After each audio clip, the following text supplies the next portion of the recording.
की सामाजिक व्यवस्था, सांस्कृतिक व्यवस्था, शैक्षणिक व्यवस्था और पारिवारिक व्यवस्था को खत्म कर दो, वो देश अपने आप खत्म हो जाएगा। अब यही षड्यंत्र चल रहा है। कैसे चल रहा है? 3 स्टेज पे काम होता है। 25 वर्ष तक की बच्चियों को बिगाड़ने का काम बॉलीवुड अपने टीवी सीरियल के माध्यम से करता है। 25 से 35 वर्ष की शादीशुदा महिलाओं का जीवन और उनके परिवार को बर्बाद करने का काम एकता कपूर जैसी महिलाएं अपने टीवी सीरियल के माध्यम से करती है। और जो नौकरी करती हुई बहन बेटियां महिलाएं हैं, जो कि वर्किंग विमेन हैं, उनका दिमाग खराब करने का काम ये ओटीटी प्लेटफॉर्म्स अपने वेब सीरीज के माध्यम से करता है। कैसे करता है, मैं संक्षिप्त में एक एक उदाहरण देकर आपके समक्ष रखूंगी। और बहुत जरूरी है कि जब हम तो एक साधारण व्यक्ति है, हम संसारिक जीवन में रहते हैं, लेकिन यहां पर जो उपस्थित हमारे संतगण है, महंतगण है, इनके बहुत बड़ा फॉलोअर्स ग्रुप रहता है, बहुत से लोग आते हैं, बहुत सी महिलाएं आती है। ये बात वहां तक पहुंचे क्योंकि वो यहां पर उपस्थित नहीं है, पर हमें पता है कि वीडियो के माध्यम से हमारे संत श्री, हमारे महंत श्री हमारी ये वाणी जो है उन तक पहुंचाएंगे कि कैसे करते हैं। ये एक फिल्म बनाते हैं, 25 वर्ष की तक की बच्चियों को कैसे बिगाड़ना है। हिंदुओं के परिवारों को बिगाड़ने के, तोड़ने के षड्यंत्र चल रहे हैं। और सिर्फ एक हिंदू को नहीं खराब करना है, उसके पूरे के पूरे कुटुंब को बर्बाद कर देना है। तो एक भारत की महिला 2 परिवार को जोड़ती है, मायका पक्ष और ससुराल पक्ष। और हम कहते हैं कि भारत की परिवार व्यवस्था जो है वो मानवता की सबसे बड़ी देन है। तो इसी व्यवस्था को खत्म कर दो। कैसे कर दो? तो ये एक फिल्म बनाते हैं, अतरंगी रे। हमारी क्योंकि दीदी भी यहां उपस्थित है जो कि सेंसर बोर्ड में सदस्य है, तो हम इतना उनसे विनती करेंगे कि हमारी ये बात भी उन तक पहुंचाए। सिस्टमैटिकली ये फिल्मों में लड़की दिखाएंगे हिंदू की, लड़का दिखाएंगे मियां भाई का, और उसमें भी दिखाएंगे कि वो लड़का चाहे अनपढ़ हो, चाहे गवार हो, चाहे आतंकवादी हो, चाहे पंचर छाप हो, और वो हिंदू की लड़की चाहे कितनी पढ़ी लिखी हो, लेकिन उसका परिवार जो है वो रूढ़िवादी है, वो रिग्रेसिव है, और उसके सामने यदि वो घोड़ा भी चला रहा है, खच्चर टट्टू भी चला रहा है, तो वो बड़ा प्रोग्रेसिव है, वो बड़ा संस्कारी है। कैसे करते हैं? ये एक फिल्म बनाते हैं, अतरंगी रे। अतरंगी रे फिल्म में जो कि आज की युवा बच्चियों का लेटेस्ट क्रश है, सारा अली खान हीरोइन लेते हैं। हमारी युवा बच्ची इसको फॉलो करती है। उसमें यह दिखाते हैं कि सारा अली खान जो एक मुस्लिम लड़के के प्यार में पड़ जाती है और अपने परिवार से विरोध कर उनसे लड़ झगड़ कर ट्रेन में बैठकर वो भाग जाती है। उसी ट्रेन में एक संवाद होता है उस पिक्चर के हीरो का और उसी हीरोइन का। दोनों अपनी अपनी लव स्टोरी शेयर करते हैं। तो हीरोइन पूछती है हीरो को कि तुम्हारी लव स्टोरी बताओ। तो वो कहता है कि कल मेरी शादी होने वाली है और लव स्टोरी तो मेरी लव स्टोरी है कि मैंने बचपन से जिस लड़की से प्यार किया, जिसके साथ पढ़ाई की, जिसके साथ मैं बढ़ा हुआ, उसी लड़की से मेरी बचपन की मित्र जो मेरे समाज की है, जो मेरे गांव की है, उसके साथ ही मेरी शादी होने वाली है। तो वो हीरोइन कहती है अरे ये और कोई लव स्टोरी है, ये लव स्टोरी नहीं हो सकती। तो हीरो पूछता है तो फिर क्या हो सकती है लव स्टोरी? तो वो कहती है कि मैंने एक मुस्लिम लड़के से प्यार किया है, मैं ठाकुरों की लड़की हूं, पूरा समाज, पूरा घर, पूरा परिवार मेरे खिलाफ है और मैं उन सबको ठोकर मारकर, उनकी भावनाओं को ठोकर मारकर अभी ट्रेन में बैठकर भाग रही हूं उस लड़के से शादी करने के लिए। और वो हीरोइन वहां पे डायलॉग देती है कि लव स्टोरी तो मेरी लव स्टोरी है कि मैं ठाकुर की लड़की और वो कतई मियां भाई, और ये है असली लव स्टोरी। तब हमारी 13, 14, 15 साल की युवा बच्ची, जिसके शरीर में हार्मोन्स चेंज होते हैं, आकर्षण होता है विपरीत व्यक्ति के लिए, तब वो आकर्षण में ये सोचती है कि हिंदू होके हिंदू बॉयफ्रेंड नहीं रखना, हिंदू होके हिंदू से प्यार नहीं करना। आप इतिहास में छपेगी, आपकी लव स्टोरी तभी बनेगी जब आप किसी मियां भाई से प्यार करेगी और उससे शादी करेगी। तो कैसे सिस्टमैटिकली ये स्लो पॉइजन बॉलीवुड की फिल्मों के माध्यम से फ्रेजाइल माइंड में डाला जा रहा है। और आज देखो कि क्यों समाज में लव जिहाद के केस बन रहा है, और उसका सबसे बड़ा और मुख्य कारण बॉलीवुड है, क्योंकि इन बॉलीवुड वालों ने हमारी बेटियों को हादी रानी और रानी चिन्नमा रानी अब्बा का नहीं दिखाया। इन बॉलीवुड वालों ने हमारी बेटियों को करीना खान दिखाया है ताकि वो अपनी कोख से तैमूर और जहांगीर पैदा करे।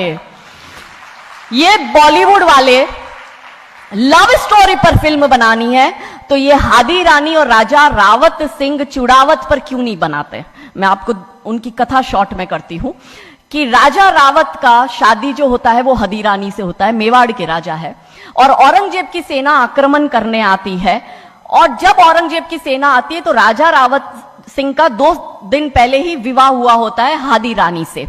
तो राजा जी की इच्छा नहीं होती कि मैं युद्ध लड़ने जाऊं, तो हादी रानी बड़े क्रोधित होते हैं। वो कहते तुम मेरी चिंता छोड़ो, तुम अभी इस मातृभूमि की रक्षा के लिए, इस धर्म की रक्षा के लिए आप युद्ध भूमि में जाओ और आप मेरी चिंता मत करना। यदि आप बलिदान भी हो जाओगे तो मैं प्राउडली अपने आप को आपकी विधवा कहूंगी। तब राजा रावत युद्ध लड़ने जाते हैं।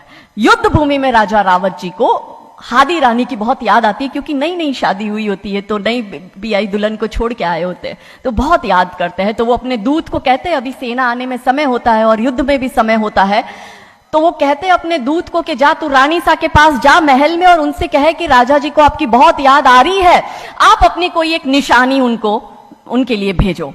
दूत भी बड़ा टेंशन में आ गया कि ये युद्ध भूमि में बैठे और इनको हादी रानी की याद आ रही है, ये युद्ध लड़ेंगे कैसे और जीतेंगे कैसे। पर वो दूत डरते डरते पहुंचा रानी सा के पास और रानी सा को कहता है कि राजा रावत जी ने आपकी एक निशानी मंगाई है, उनको आपकी बहुत याद आ रही है।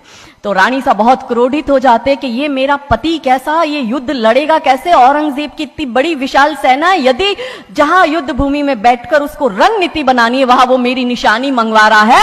तब हमारी हादी रानी क्रोधित होती है, हाथ में तलवार लेती है, अपनी गर्दन काटती है, थाल में सजा के दूत को देती है और कहती है जा तेरे राजा को जाके दे देना मेरी निशानी। तब वो दूत युद्ध भूमि में जाता है, राजा जी को हादी रानी की निशानी यानी कि उनका कटा हुआ मुख देता है। राजा जी बड़े दुखी हो जाते हैं, उनको लगता है उनसे बहुत बड़ी गलती हो गई। राजा जी रानी की अंतिम इच्छा समझ जाते हैं। रानी जी के लंबे बाल होते हैं, उन बाल की वो माला बनाते हैं, उनके मुख की माला बनाते, वो युद्ध लड़ते हैं, औरंगजेब से युद्ध जीतते हैं और जीतने के बाद राजा रावत वहीं युद्ध भूमि में अपना बलिदान देते, अपनी गर्दन काटकर वहीं अपने जीवन का त्याग करते हैं। यह है लव स्टोरी।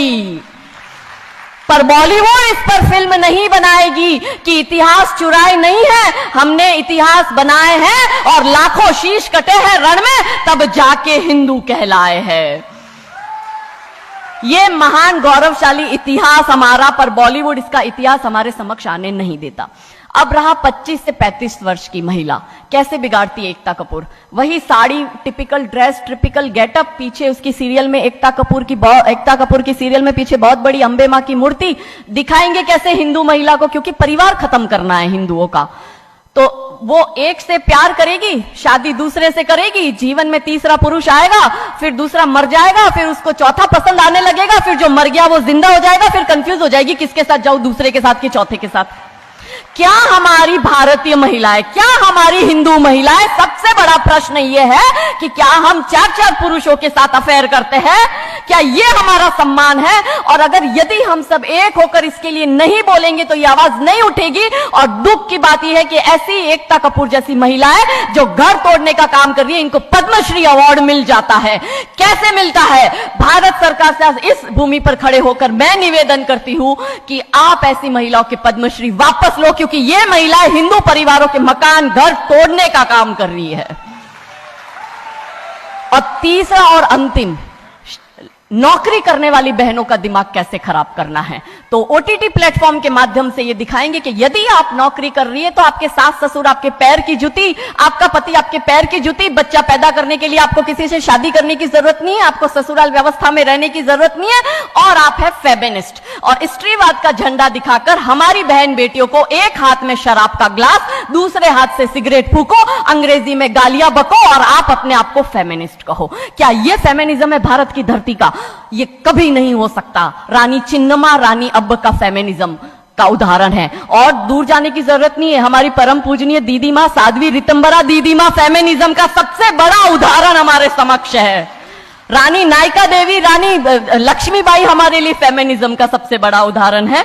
तो यहां उपस्थित सभी महानुभावों से हम यही विनती करते हैं कि फिल्म के माध्यम से ड्रग्स, अश्लीलता और गाली गलौच ये दिखाने के सिवाय कुछ नहीं होता।